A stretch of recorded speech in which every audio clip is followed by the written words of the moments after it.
जब किसी भी हमारी कोशिका बहुत सारे टिश्यूज से मिलकर के बनी होती है, तो जहां कहीं भी टिश्यूज का मैलिग्नेंट ग्रोथ हो जाता है, मतलब अनियंत्रित ग्रोथ हो जाती है, तो वहां पे कैंसर डेवलप हो जाता है। कहीं ना कहीं मल्टीपल डिजीजेस को जब हम कैरी करते हैं तो वो कैंसर में कन्वर्ट हो जाता है। तो मिट्टी चिकित्सा दर्द को भी दूर करती है, पेन किलर्स कम लेने पड़ेंगे, पेन मैनेजमेंट में भी काम करती है और उस ऑर्गन को रिजेनरेट मतलब नया बनाने की क्षमता रखती है, नई सेल्स बनाने की क्षमता रखती है। तो उसमें आपका और फायदा मिलेगा आपको।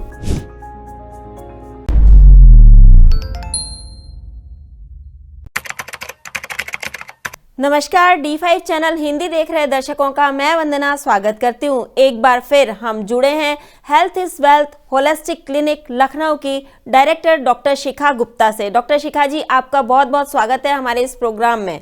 नमस्कार वंदना जी, धन्यवाद। डॉक्टर शिखा, वर्ल्ड कैंसर डे है। सबसे पहले ये बताइए कि कैंसर होता ही क्यों है? देखिए, जब किसी भी हमारी कोशिका बहुत सारे टिश्यूज से मिलकर के बनी होती है, तो जहां कहीं भी टिश्यूज का मैलिग्नेंट ग्रोथ हो जाता है, मतलब अनियंत्रित ग्रोथ हो जाती है, तो वहां पे कैंसर डेवलप हो जाता है। और ये अनियंत्रित ग्रोथ जो डेवलपमेंट है, वृद्धि है, ये कहीं भी आपके ब्रेन में हो सकती है, आपके थ्रोट में हो सकती है, आपके ब्रेस्ट में हो सकती है, आपके यूरेटर में, किडनी में, कहीं पे भी हो सकती है। और इसी को हम कहते हैं कैंसर। तो ये समझना पड़ेगा कि ये अनियंत्रित ग्रोथ क्यों हुई, क्योंकि हमारी बॉडी हमारे अगेंस्ट काम कर रही है, क्योंकि हम उसके लिए कंफर्टेबल माहौल नहीं दे पा रहे, प्राकृतिक माहौल नहीं दे पा रहे। तो कहीं ना कोई बीमारी पहले सबसाइड है, जो टॉक्सिन्स बाहर नहीं निकल पा रहे हैं, वो कहीं ना कहीं एक्युमुलेट होकर के इकट्ठा हो गए हैं। क्या ये किसी बीमारी की वजह से भी होता है या इटसेल्फ एक बीमारी है, मतलब कोई और बीमारी इसके लिए जिम्मेदार नहीं है? देखिए, वैसे तो आपको बहुत ज्यादा ये भी मिल जाएगा कि कैंसर हेरिडिटी है, मतलब वंशानुगत है, पीढ़ी दर पीढ़ी चला आ रहा है। पर पहले लोगों में जागरूकता नहीं थी, लोग नहीं चेक कराते थे, और आजकल चेक हो जाता है कि कैंसर डिक्लेयर है। तो पुराना एक तो वंशानुगत है, दूसरे अगर कहीं ना कहीं बड़ी बीमारियों को दबाया गया है और कहीं ना कहीं बॉडी में और प्रॉब्लम्स हैं, तो वो कन्वर्ट हो जाती हैं कैंसर में, इसमें कोई दो राय नहीं है। कहीं ना कहीं मल्टीपल डिजीजेस को जब हम कैरी करते हैं तो वो कैंसर में कन्वर्ट हो जाती है। कैंसर होने की मुख्य वजह क्या हो सकती है? देखिए, पहले तो मैंने आपको बताया कि बॉडी में टॉक्सिन्स का एक्युमुलेशन एकमात्र वजह है। जब हमारा शरीर हमारी बॉडी के टॉक्सिन्स को, विजातीय द्रव्य को बाहर नहीं निकाल पाता, ये सबसे बड़ी वजह है। बाकी लक्षणों के तौर पे कहीं कोई गांठ अगर पड़ी हुई है और वो पेन नहीं है, उसमें दर्द नहीं है, तो वो कैंसरस हो सकती है, क्योंकि वहां पर जो टिश्यूज हैं वो काम नहीं कर रहे, वो ऐसे ही पड़े हुए हैं और वो टॉक्सिन्स हमारा शरीर बाहर नहीं निकाल पा रहा। तो इस कारण से आपको इन सारी, जब भी ये सारी लक्षण आए, जैसे यूरिन पास करने पे या डिफिकेशन होने पे, ब्लीडिंग होने लगे, मेंस्ट्रुअल साइकिल के अलावा, मेंस्ट्रुअल डेज के अलावा, मासिक धर्म जब चल रहा, उसके अलावा भी अगर ब्लीडिंग हो रही है विजाइना से, उस समय पे ब्रेस्ट में हल्का सा भी लीकेज है उस समय पे, तो ऐसे बहुत सारी चीजों में, सलाइवा आप सॉलो कर रहे हो, उसमें पेन हो रहा है। ऐसी बहुत सारी कंडीशंस हैं जहां पर आपको कैरी ऑन इसको लंबे समय तक नहीं करना चाहिए। मुंह में छाले हैं, बार बार आ रहे हैं, नहीं ठीक हो रहे, तो आप इनको नजरअंदाज ना करें और इनकी जांच कराएं। क्या प्राकृतिक चिकित्सा में इसका कोई इलाज है? देखिए, प्राकृतिक चिकित्सा, पहले तो ये समझ लें प्राकृतिक चिकित्सा क्या है, क्योंकि प्राकृतिक चिकित्सा प्राकृतिक तौर पर आपके शरीर को रखने की कला है। तो प्राकृतिक चिकित्सा आपकी बॉडी के इम्यून सिस्टम को अच्छा करती है, इम्यूनिटी अच्छी करती है, जिससे आपका शरीर लड़ता है और आपको ठीक करता है। अब प्राकृतिक चिकित्सा जितनी जल्दी आप चेकअप कराएंगे, जितनी जल्दी आप जागरूक होंगे, उतनी जल्दी आप इसको ठीक कर पाएंगे। फर्स्ट एंड सेकेंड स्टेज के कैंसर के लिए बिल्कुल प्राकृतिक चिकित्सा काम करती है और आपको करना चाहिए।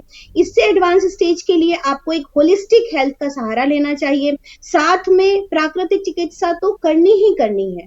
इसके लिए मैं आपको ये बताना चाहूंगी कि एक ऑटोफेजी का प्रिंसिपल है, जिसके लिए 2016 में नोबेल प्राइज दिया गया योशिनी नोरी ओशुमी, एक साइंटिस्ट हैं जिनको ऑटोफेजी के प्रिंसिपल के लिए नोबेल प्राइज मिला। ऑटोफेजी कहता है कि अगर हम बॉडी को फास्टिंग पे रखें, लॉन्ग आवर्स फास्टिंग पे रखें, मतलब कुछ ना दिया जाए खाने को, तो हमारी जो सेल्स मैलिग्नेंट है, जो बॉडी के लिए काम की नहीं है, वो अपने आप डिस्ट्रॉय होने लगती है ना, सेल्स अपने आप को इनगल्फ कर जाती हैं। तो ये प्रिंसिपल, ये सिद्धांत इनको नोबेल प्राइज मिला और इससे कैंसर पेशेंट्स को ठीक किया गया, इजिली ठीक किया गया। तो पहले तो ये प्रिंसिपल जो वैसे भी फास्टिंग थेरेपी है हमारे नेचुरोपैथी में, सो ये जो साइंस है इस पे काम किया जाए। तो इसमें 12 घंटे, फिर 14 घंटे, 16 घंटे और 2 हफ्तों पे 48 आवर्स की फास्टिंग, जिसको आज की डेट में हम इंटरमिटेंट फास्टिंग कहते हैं, वो फास्टिंग कराई जाए, जो कि बॉडी खुद से खुद काम करे। इससे बेहतर क्या हो सकता है। तो एक इसको एड ऑन करना चाहिए। भले ही आप जो है किसी भी स्टेज के कैंसर को कैरी कर रहे हो, अगर आप कोई ट्रीटमेंट करा रहे हैं तो ये आपको उसमें हेल्प करेगा। तो ये एकदम से नहीं करना चाहिए, धीरे धीरे आपके फास्टिंग आवर्स बढ़ेंगे। इस दौरान कुछ भी फूड नहीं लेना है, आपको सिंपल पानी पीना है और धीरे धीरे सिप कर करके सिर्फ पानी, वाटर इनटेक ले सकते हैं। तो 12 घंटे, 14 घंटे, 16 घंटे और 2-2 हफ्ते में 48 आवर्स की फास्टिंग आपको करनी चाहिए। तो पीरियोडिक फास्टिंग इस तरीके से डिजाइन की जाती है। देन ये ऑटोफेजी का प्रिंसिपल था जिसको मैंने आपको बताया, जो काम करता है। और नेचुरोपैथी में देखिए सबसे ज्यादा अच्छा होता है मड थेरेपी काम करती है। जो भी अफेक्टेड एरिया है वहां पर मड का इम्प्लीमेंटेशन किया जाए अगर, तो मिट्टी डिटॉक्स भी करेगी उस जगह को और रिजेनरेट भी करेगी। तो मिट्टी चिकित्सा दर्द को भी दूर करती है, पेन किलर्स कम लेने पड़ेंगे, पेन मैनेजमेंट में भी काम करती है और उस ऑर्गन को रिजेनरेट मतलब नया बनाने की क्षमता रखती है, नई सेल्स बनाने की क्षमता रखती है। तो उसमें आपका और फायदा मिलेगा आपको। तीसरा है एनिमा, जिसके लिए हम लोग हमेशा ही प्रोवोक करते हैं कि जो टॉक्सिन्स जमा है, जो कचरा जमा है, उसको बाहर निकाला जाए। तो एनिमा भी हेल्प करता है आपके टॉक्सिन्स को तेजी से बाहर निकालने के लिए। तो ये 2-3 प्राकृतिक चिकित्सा की विधियां हैं जिनको जरूर से अपनाना चाहिए, चाहे फिर वो आप किसी स्टेज में भी हो। जब प्राकृतिक चिकित्सा में इसका इलाज है तो लोग दूसरी थेरेपीज क्यों अपनाते हैं, क्यों एलोपैथी अपनाते हैं, क्यों इतने लाखों रुपए खर्च करते हैं? देखिए ये तो जागरूकता का विषय है। बिल्कुल, हम हमेशा कहते हैं हम सब लोग कि एक्यूट स्टेज पे हैंडल कीजिए चीजों को बिना दवाओं के। एक्यूट स्टेजेस क्या है, जुकाम है, सर्दी है, बुखार है, लूज मोशन है, डायरिया है, इन सब में अगर इनको सप्रेस ना किया जाए तो और लंबे समय तक मेडिकेशन ना किया जाए तो कोई भी डिजीजेस के कैंसर बनने की संभावना बहुत कम है, बहुत कम है। और जागरूकता इस बात की है कि इनिशियल स्टेज पे प्राकृतिक चिकित्सा सक्षम है। बाकी स्टेज पे मैं क्यों कह रही हूँ, वो डिपेंड करेगा आपके शरीर में कितना वाइटल फोर्स जमा है, कितनी जीवनी शक्ति बची है, नहीं पता आपने कितना लंबा मेडिकेशन किया है। उस आधार पर शरीर में अगर कुछ बचा ही नहीं है, तो जीवनी शक्ति नहीं बची, तो प्राकृतिक चिकित्सा क्या करेगी। तो ऐसा ना किया जाए कि शरीर के अंदर वाइटल फोर्स ही ना बचे, जीवनी शक्ति ही ना बचे। तो इसके लिए ही तो हम आपके साथ बैठे हैं और आप ये अच्छा काम कर रहे हैं कि जागरूकता अभियान चलाया जाए कि ये सब चीजें इतनी अच्छी हैं, इतनी जरूरी हैं और ये जरूर से जरूर किया जाए शामिल प्राकृतिक चिकित्सा को, इसकी विधियों को, ये जो मैंने ऑटोफेजी का प्रिंसिपल बताया इसको। और एक और चीज है, व्हीट ग्रास जूस, गेहूं के ज्वारे का रस, जो कि प्रचुर मात्रा में आपको क्लोरोफिल कंटेंट देता है। क्लोरोफिल को हम ग्रीन ब्लड कहते हैं। क्यों? क्योंकि जो हमारा खून है उससे अगर कोई चीज रिजेंबल करती है तो वो है क्लोरोफिल। और क्लोरोफिल सही अमाउंट में शरीर में पहुंचने से आपका नई सेल्स बनती हैं। इसको घर पे बनाया जा सकता है, उगाया जा सकता है। इनिशियल स्टेज में 50 ml से शुरू करें और 250 ml तक पेशेंट को देना चाहिए। क्रॉनिक स्टेजेस में हम सुबह शाम 2 बार भी दे सकते हैं। इसका 300 ml तक का एनिमा भी लेना बहुत फायदेमंद है। और ये व्हीट ग्रास जूस एंटीसेप्टिक की तरह काम करता है, तो आपकी सेल्स की हीलिंग भी करता है, नई सेल्स की हीलिंग भी करता है। और ये आप अपने घर में उगाइए और इसकी जागरूकता आनी चाहिए कि इससे नई सेल्स डेवलप होती हैं, पुरानी सेल्स डिस्ट्रॉय होती हैं। हीलिंग का काम करता है ये गेहूं के ज्वारे का रस। हमारे ब्लड का जो अगर आप स्ट्रक्चर देखोगे, केमिकल स्ट्रक्चर, तो उसके सेंटर में जो न्यूक्लियस है उसमें आयरन होता है और क्लोरोफिल का अगर स्ट्रक्चर देखोगे तो उसके सेंटर में मैग्नीशियम है, इसके अलावा उसके स्ट्रक्चर में कोई अंतर नहीं है। तो अगर कोई चीज बहुत पास है आपके ब्लड के और नया बनाने की ताकत रखती है, वो है व्हीट ग्रास जूस। और आप इसको इजीली अपने घर पे बिना किसी बहुत बड़े खर्चे के उगा सकते हैं और इसका भरपूर फायदा उठा सकते हैं। जितना आप इसको प्योर फॉर्म में पिएंगे, खाली पेट पिएंगे, उतना आपको इसके लाभ मिलेंगे। कैंसर को किस स्टेज में रोका जा सकता है? देखिए, मैंने अगेन कहा कि कैंसर को बिल्कुल ठीक किया जा सकता है, रोका जा सकता है।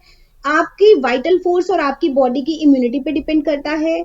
आप जैसे भी हो, इन सारी चीजों को भी शुरू रखिए। आप पेन मैनेजमेंट में हेल्प करेंगी, डिटॉक्स करने में हेल्प करेंगी। तो बिल्कुल ऐसा ना मानिए, अपने मन को बहुत ज्यादा स्ट्रांग रखिए और जागरूक रहिए इन सारी चिकित्सा विधियों के लिए भी। तो बिल्कुल कैंसर से फाइट की जा सकती है और कैंसर को ठीक किया जा सकता है। और इसी स्टेज पे जिस तरीके से कैंसर बड़ी तेजी से बढ़ रहा है, उसको रोका जा सकता है। क्या किसी खास आयु वर्ग के लोगों को कैंसर होता है? जी, 40 अबव फीमेल्स में सबसे ज्यादा कैंसर स्प्रेड हो रहा है।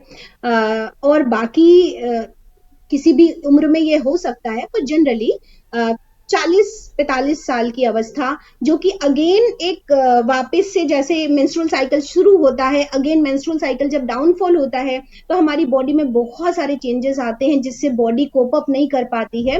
और अगर आप बहुत एक्टिव नहीं है अपनी लाइफस्टाइल में, बहुत सारी प्रॉब्लम से ऑलरेडी जूझ रहे हैं, तो बॉडी एकदम से ना डिटॉक्स नहीं कर पाती है, सफाई नहीं कर पाती है, फेड अप हो जाती है, इरिटेट हो जाती है और आपके इमोशनल डिस्टर्बेंसेस भी काम करते हैं। अगर आप शांत रहते हैं, खुश रहते हैं, जिंदा दिल हैं, ऑप्टिमिस्टिक हैं, ये सारे बिहेवियर भी कहीं ना कहीं सब अगर नेगेटिव अप्रोच में है तो सप्रेस्ड होकर के प्रॉब्लम करते हैं। और अगर आप इन्हीं सबको कोप अप करते हैं, पॉजिटिव एटीट्यूड के साथ रहते हैं, तो उस तरह की बॉडी में कैंसर डेवलप होने की संभावना कम है। और अगर वो होता भी है तो वो अपने आप ठीक हो जाता है, क्योंकि वो ऑटोफेजी का प्रिंसिपल तो बॉडी अपने आप काम कर रहा है, हमारा इम्यून सिस्टम तो अपने आप काम कर रहा है। वो डेवलप तभी होगा जब हम इरिटेट, फ्रस्ट्रेट, डिप्रेस्ड रहेंगे और हम जागरूक कम रहेंगे। कैंसर पेशेंट का डेली रूटीन कैसा होना चाहिए? देखिए, जैसे कि मैंने बताया कि व्हीट ग्रास जूस को ऐड करना चाहिए सुबह शाम, लॉट ऑफ वाटर होना चाहिए। इंटरमिटेंट फास्टिंग के बारे में हमने आपको बताया, तो 12 से 14 घंटे की डेली की फास्टिंग और बीच बीच में 2 हफ्ते के दौरान 48 घंटे की फास्टिंग पानी पे होनी चाहिए। फ्रूट्स प्रचुर मात्रा में होने चाहिए, जिसमें कि जैसे अभी अंगूर आ रहे हैं तो ग्रेप्स का कल्प भी किया जा सकता है बीच बीच में, फास्टिंग रखी तो अंगूर सबसे ज्यादा फायदेमंद है, उनको लेना चाहिए। अनाज के तौर पे जितना आप अच्छा रॉ खाएंगे, सात्विक खाएंगे, उतना अच्छा है। तो घर का बना हुआ और कम कुक्ड खाना खाना चाहिए, अनाज को कम प्राथमिकता देनी चाहिए, 2 मील खाने चाहिए, पर सब्जियां, सूप इनको बढ़ा के रखना चाहिए, प्रचुर मात्रा में रखना चाहिए। अंकुरित अनाज भी इनके लिए वरदान साबित होता है, तो थोड़ी बहुत मात्रा में अंकुरित अनाज का सेवन करना चाहिए। भीगे हुए किशमिश, मुनक्के, अंजीर, छुहारे भी अच्छा न्यूट्रिशन भी देते हैं और आपके ब्लड को भी प्यूरिफाई करते हैं। इनको भी कुछ अमाउंट में आपकी बॉडी में जाना चाहिए। उम्मीद है आपकी दी जानकारी दर्शकों को बहुत पसंद आएगी। जाते जाते आप अपना फोन नंबर बताते जाएं। जी, मेरा फोन नंबर है 9793849333। डॉक्टर शिखा, क्या दर्शक आपसे मिल करके इलाज करवा सकते हैं? तो कहाँ मिल सकते हैं आपसे? जी, वंदना जी, लखनऊ में हमारा सेंटर है, आशियाना ड्रीम वर्ल्ड अम्यूजमेंट पार्क के अंदर ही प्रेमाइसेस में, सेक्टर H, लखनऊ में हमारा क्लिनिक स्थित है। वो इस नंबर पे अपॉइंटमेंट लेकर के हमसे मिल सकते हैं, बात कर सकते हैं और यहाँ आ करके भी अपनी चिकित्सा करा सकते हैं, सीख सकते हैं। ऑनलाइन भी मैं ट्रेनिंग प्रोग्राम कराती हूँ, ऑनलाइन भी वो मेरी इन चिकित्सा विधियों को बहुत प्रॉपरली, एनिमा किस तरह से दिया जाए, व्हीट ग्रास जूस किस तरह से बनाया जाए, इस तरीके से सारी विधियों को सीख करके, समझ करके घर पे ही आप अपनी प्राकृतिक चिकित्सा बहुत अच्छे से कर सकते हैं। डॉक्टर शिखा, आप हमसे जुड़ी, आपका बहुत बहुत धन्यवाद। थैंक यू वंदना जी, इस जागरूकता अभियान के लिए, कैंसर के प्रति आपकी संवेदनशीलता के लिए। यूं ही हम इसको मिल करके एक मुहिम बना सके और कैंसर को फाइट आउट करके हम एक अच्छा स्वस्थ भारत का निर्माण कर सके, इसके लिए बहुत बहुत धन्यवाद। थैंक यू डॉक्टर शिखा, आपने ये अभियान चलाया। अगले एपिसोड में फिर से आपके सामने हाजिर होंगे। तब तक के लिए नमस्कार।